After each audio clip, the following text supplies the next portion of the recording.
Hai, masih bersama saya, Mr. Z bicara. Tentu saja bicara tentang kebenaran berdasarkan fakta, data, dan realita. Teman-teman, sidang kedua terkait dengan kasus yang dihadapi oleh Nikita Mirzani yang sidangnya di Pengadilan Negeri Jakarta Selatan. Sidang kedua ini adalah pembacaan eksepsi dari pihak terdakwa. Namun di sini nampak begitu jelas, begitu banyak intrik dan strategi-strategi yang dikeluarkan oleh pihak pengacara Nikita Mirzani. Ini bagus ya untuk dicermati, dijadikan sebagai bahan ulasan dan dijadikan sebagai bahan untuk mengedukasi masyarakat. Teman-teman, sebelum kita melangkah pada pembahasan, saya ingin membacakan sebuah berita. Beritanya sangat menarik. Berikut ini. Dari Detik Hot, luapkan emosi. Nikita Mirzani sebut tindakan zalim JPU. Judulnya menarik ya. Kita bacakan saja untuk Anda. Jakarta, sidang lanjutan kasus hukum yang menjerat aktris Nikita Mirzani kembali digelar di Pengadilan Negeri Jakarta Selatan pada Selasa 1 Juli 2025. Dalam agenda pembacaan eksepsi, Nikita Mirzani menyuarakan keberatan atas status sebagai terdakwa dalam perkara dugaan pengancaman dan tindak pidana pencucian uang TPPU yang dilaporkan oleh Dr. Reza Gladys. Di hadapan majelis hakim, aktris berusia 39 tahun itu menegaskan posisinya sebagai pihak yang ditahan tidaklah layak. Mengingat nilai kerugian yang disebut dalam perkara ini merupakan bagian dari perjanjian bisnis. Perjanjian bisnis. Dengan ini saya menyatakan bahwa saya tidak pantas ditahan atas kerugian yang merupakan kesepakatan dalam bisnis, yaitu senilai 4 miliar, kata Nikita Mirzani di ruang sidang Pengadilan Negeri Jakarta Selatan. Lebih lanjut, ibu 3 anak itu menuduh pihak jaksa penuntut umum telah menyusun dakwaan yang tidak adil dan menyudutkan secara sepihak. Saya menyatakan di persidangan ini bahwa jaksa penuntut umum telah melakukan perbuatan zalim dengan membuat fitnah keji dalam surat dakwaan yang ditujukan kepada saya, ujar Nikita dengan emosi yang meledak-ledak. Nikita Mirzani, peristiwa yang dialaminya tidak menjadi presiden buruk dalam sistem hukum di tanah air. Ia meminta agar kriminalisasi seperti ini tidak terulang di masa depan. Majelis hakim yang mulia, hadirin yang saya cintai, kriminalisasi hukum seperti ini tidak boleh dibiarkan karena akan merusak tatanan hukum dan menghancurkan sendi-sendi keadilan, ucapnya sambil menahan tangis. Kriminalisasi perbuatan zalim yang dilakukan sewenang-wenang yang dilakukan oleh penyidik Polda Metro Jaya dan jaksa penuntut umum pada Kejaksaan Negeri Jakarta Selatan kepada saya merupakan kejahatan kemanusiaan yang wajib dihentikan. Sebelumnya, Nikita Mirzani bersama asistennya Mail Saputra didakwa melakukan pengancaman melalui sarana elektronik terhadap Reza Gladys. Keduanya juga dijerat atas tuduhan pencucian uang atas dana yang diterima dari korban.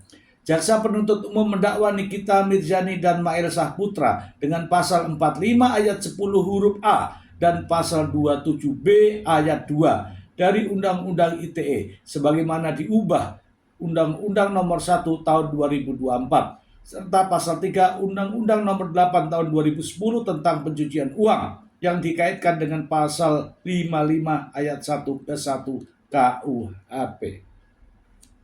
Oke, kita bahas ya teman-teman.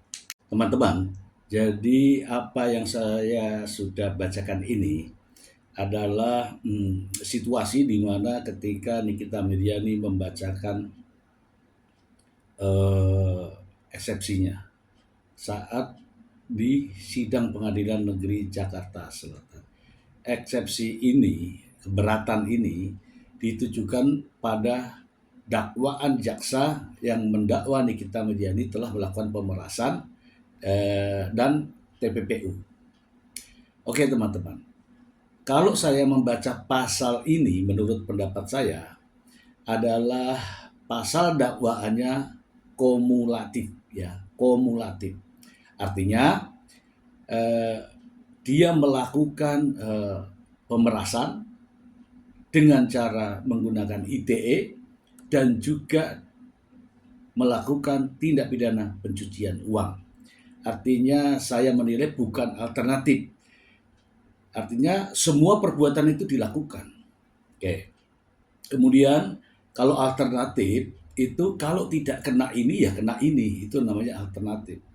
Tapi teman-teman, selain dari apa yang ditulis dalam informasi ini, saya juga ingin memperlihatkan kepada Anda bagaimana ketika Nikita Mirzani menyampaikan eksepsinya, ya, dan juga pengacaranya saat membacakan eksepsi di Pengadilan Negeri Jakarta Selatan. Berikut ini. Akan menghidupkan, menitipkan, membawa ke luar negeri, mengubah bentuk, menukarkan dengan mata uang atau surat berharga atau perbuatan lain atas harta kekayaan pidana sebagaimana dimaksud dalam pasal 2 ayat 1 dengan tujuan menyembunyikan atau menyamarkan asal usul harta kekayaan yang dilakukan dengan cara uraiannya saya akan terbacakan yang mulia. Perbuatan terdakwa sebagaimana diatur dan ancam pidana dalam pasal 3 Undang-Undang Republik Indonesia nomor 8 tahun 2010 tentang pencegahan dan pemberantasan tindak pidana pencucian uang untuk pasal 55 ayat 1 Kitab Undang-Undang Hukum Pidana. Setelah membaca, mencermati dan meneliti surat dakwaan jaksa penuntut, maka kami tim penasihat hukum terdakwa Nikita Mirzani menyampaikan nota keberatan atas surat dakwaan nomor perkara PDS 154 garing BKTSL garing UU titik 2 garing 06 garing 2025 tanggal 05 Juni 2025 yang uraiannya selengkapnya sebagai berikut. Nota keberatan eksepsi pertama, surat dakwaan batal demi hukum karena korban yang sebenarnya PT Glavisa RMA Group tidak pernah melaporkan terdakwa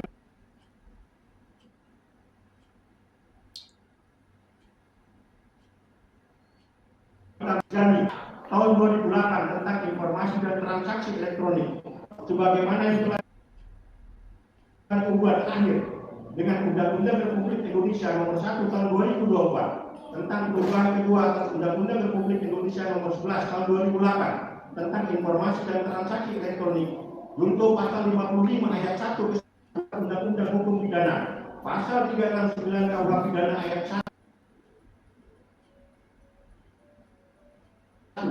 untuk pasal ayat 1 untuk perbuatan terdakwa sebagaimana diatur dan diancam pidana dalam pasal 3 Undang-Undang Republik Indonesia nomor 8 tahun 2010 tentang pencegahan dan pemberantasan tindak pidana pencucian uang untuk pasal 55 ayat 1 ke 1 Kitab Undang-Undang Hukum Pidana, sehingga surat dakwaan menjadi tidak sah dan melanggar hukum yang harus dibatalkan atau batal demi hukum, dan selanjutnya tuntutan jaksa penuntut umum haruslah dinyatakan tidak dapat diterima. Majelis hakim yang mulia, para pengunjung sidang yang kami hormati, bahwa terdakwa Nikita Mirzani yang saat ini diajukan di persidangan Pengadilan Negeri Jakarta Selatan didasarkan dengan adanya surat dakwaan jaksa penuntut umum dengan nomor register perkara PDN 154 garing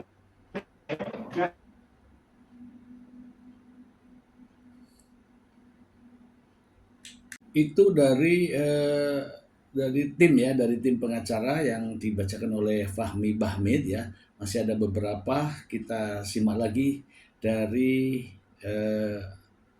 tim yang lain berikut ini.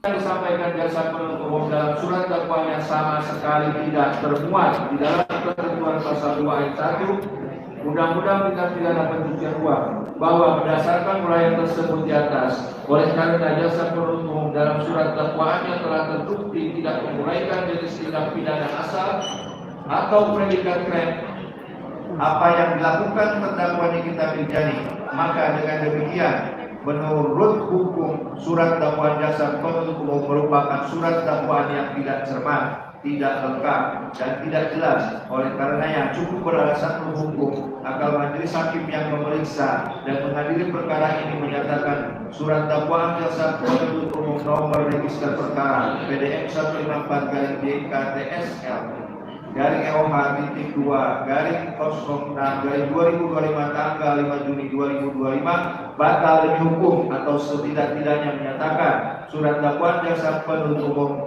nomor register perkara PDM 154 garing JKTSL garing EOH 2 garing 06 2025 tanggal 5 Juni tidak dapat diterima.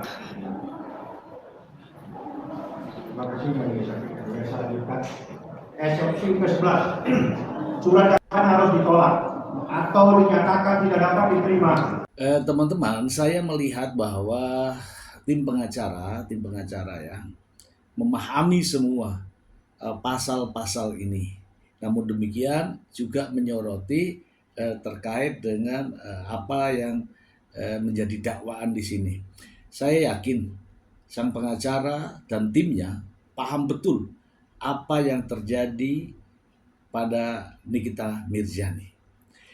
Selain itu, mari kita simak ya, sebelum kita bahas, mari kita simak terlebih dahulu teman-teman pernyataan pembacaan eksepsi Nikita Mirzani saat di Pengadilan Jakarta Selatan. Berikut ini.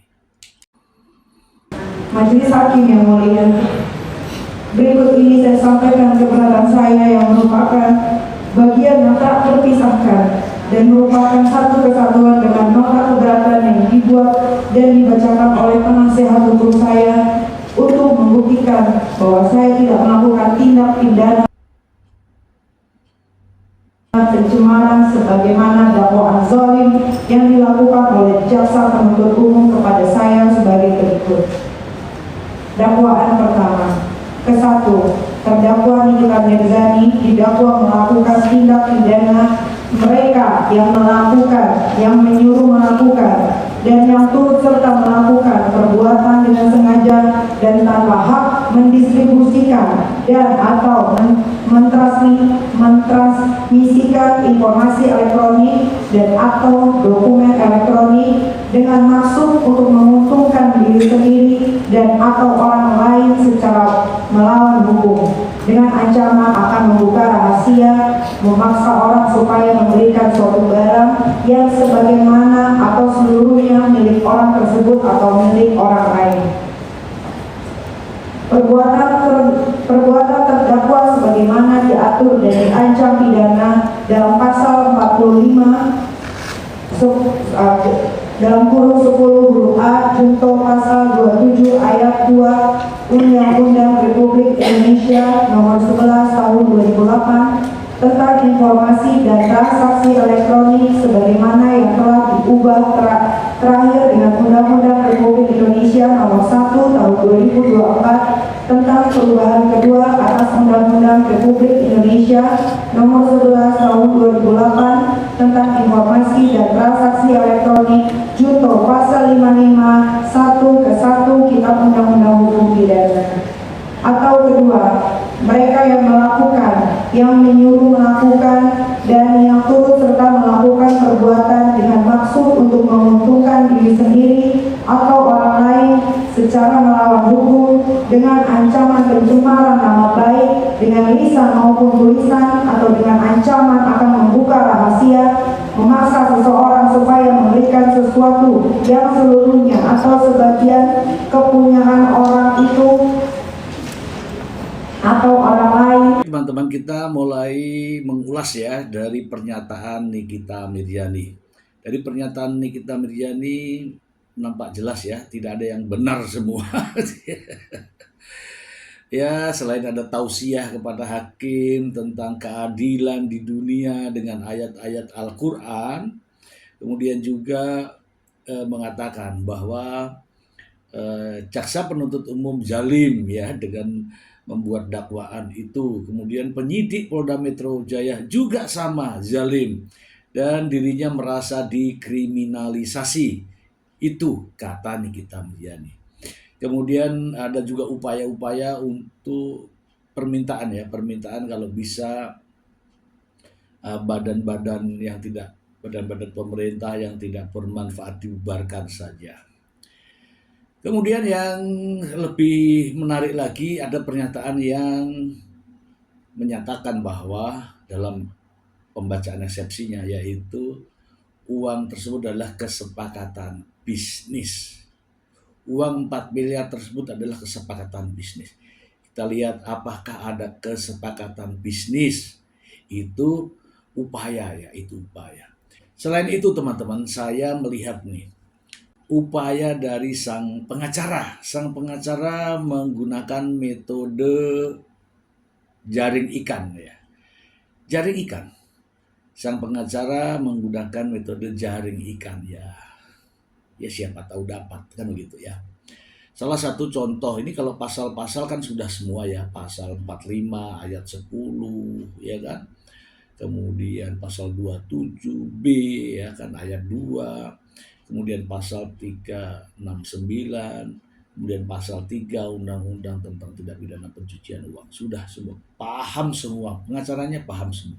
Namun dalam eksepsinya semua itu dianggap tidak pantas dan tidak layak didakwakan kepada Nikita Mirzani. Gitu kan? Kemudian banyak hal-hal yang disampaikan terkait penolakan terhadap dakwaan jaksa. Namun demikian jaksa tetap pada pendiriannya, yaitu terkait adanya pemerasan dan pencucian uang. Teman-teman, permintaannya pun luar biasa ya, permintaan daripada pengacara ini luar biasa. Mengapa? Karena saya melihat ya dakwaannya tidak relevan, tidak profesional, tidak tepat, minta digugurkan demi hukum dan sebagainya, ya kan? Saya melihat begini, metode jaring ikan ini ada beberapa hal ya yang diupayakan oleh pihak pengacara dari Nikita Mirzani. Seperti salah satu contoh ya, membawa ranah pidana ini tiba-tiba menjadi gugatan perdata di pengadilan yang sama. Terkait dengan gugatan Wan Prestasi. Kemudian nomor gugatan ini dijadikan senjata dalam isi eksepsi. Ini kelihatan ya teman-teman ya. Seolah-olah bahwa ini perkara perdata menggunakan dalil-dalilnya ya, yang menganggap bahwa perkara perdata sedang berjalan, kalau bisa perkara pidana itu dihentikan, ditangguhkan dan sebagainya. Nah, itulah upaya-upaya dari sang pengacara, itu satu. Yang berikutnya yaitu pengaburan perbuatan pidana. Seperti pelapornya kan Dr. Reza Gladys. Sementara Dr. Reza Gladys ini memiliki perusahaan namanya PT Grafidia kalau tidak salah ya. Katanya seharusnya yang melaporkan adalah pihak PT. Begitu ceritanya nih. Jadi mengaburkan bahwa ini adanya tidak pidana. Kemudian dianggap Reza Gladys melaporkan ke polisi dengan kasus ini tidak sah karena apa? Yang melapor harusnya adalah pihak PT-nya katanya. Atau pihak perusahaan, karena ini produknya adalah produk perusahaan menurut dia. Sementara saya melihat uang itu keluarnya dari Reza Gladys. Uang itu juga didapat karena ada hubungan komunikasi dengan Reza Gladys. Namun sang pengacara berusaha untuk mengaburkan masalah ini agar seolah-olah perkara pidana ini berubah menjadi perkara perdata karena kaitannya dengan produk perusahaan gitu ya. Kemudian banyak hal lagi terkait dengan uang yang 4 miliar ini. Jelas uang 4 miliar ini menurut dakwaan jaksa, 2 miliar itu ditransfer ke rekening sebuah pengembang ya. Saya tidak tahu, tapi jelas jaksa sudah mengatakan demikian. Kemudian ditransfer nilai 2 miliar. Yang transfer adalah Reza Gladys. Kemudian yang meminta nomor transfer ini ke sebuah pengembang adalah Nikita Mirzani yang memberikan nomor rekening itu. Reza Gladys transfer ke situ 2 miliar. Ternyata itu pembayaran cicilan rumah menurut informasi yang saya dapatkan. Kemudian yang 2 miliar lagi diberikan secara tunai di sebuah mall. Nah, masalahnya sekarang uang apa ini 4 miliar ini, teman-teman? Nah, uang tersebut yang diperoleh dari Reza Gladys untuk Nikita Mirzani yang melalui komunikasi dengan Mail, ini uang apa? Ini yang menjadi apa ya? Menjadi pemikiran kita semua. Di awal saya, mungkin teman-teman juga mendengar bahwa uang itu adalah uang endorsement. Artinya kalau endorsement itu kan memang ada hak dan kewajiban, ya kan? Namun berikutnya ada pernyataan dari sang pengacara yang mengatakan ini adalah uang dari kesepakatan lisan ya, antara Reza Gladys dan Nikita. Makanya menggugat ke Pengadilan Negeri Jakarta Selatan terkait dengan wan prestasi hukum perdata setelah adanya tindak pidana.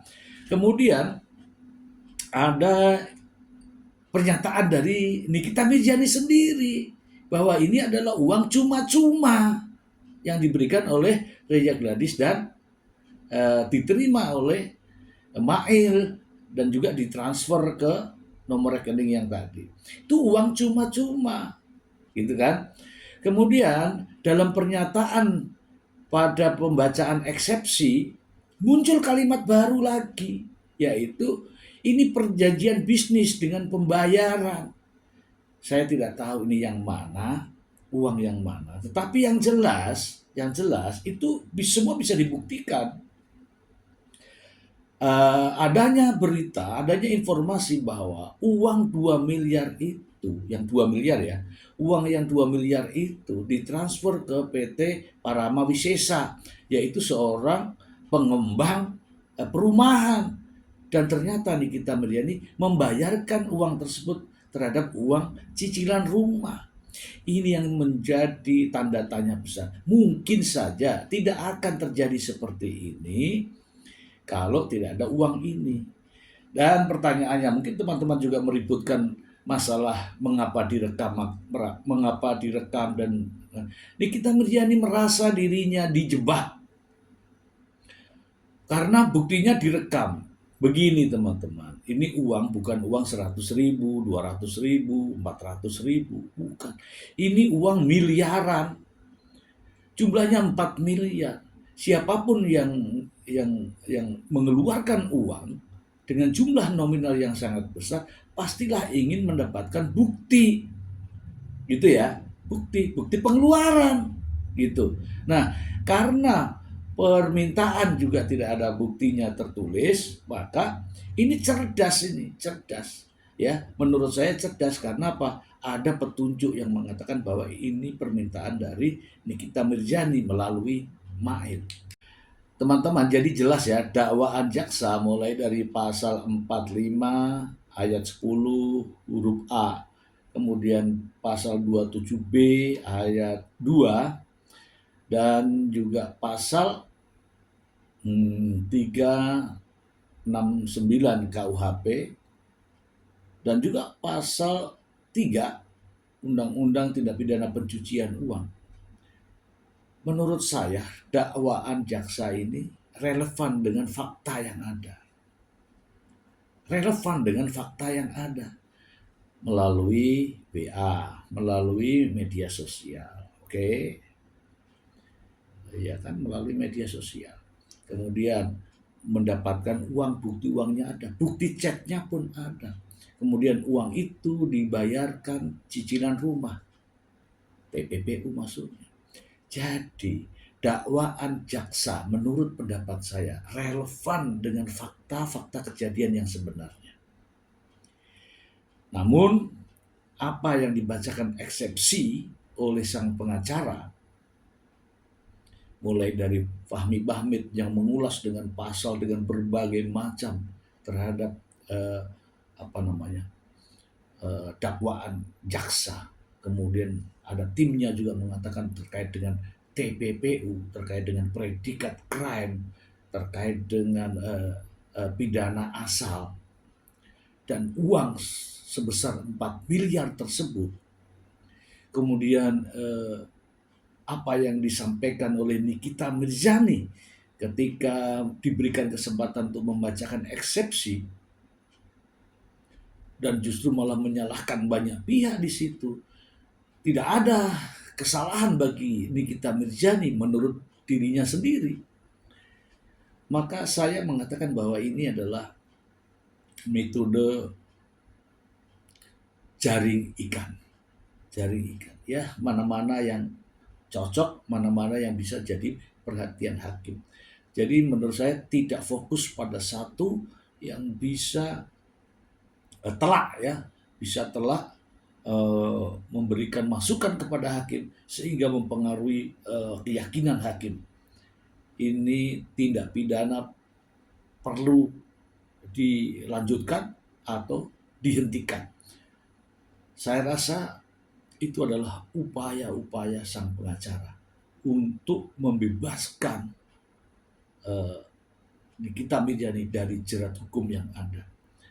Itu saja teman-teman.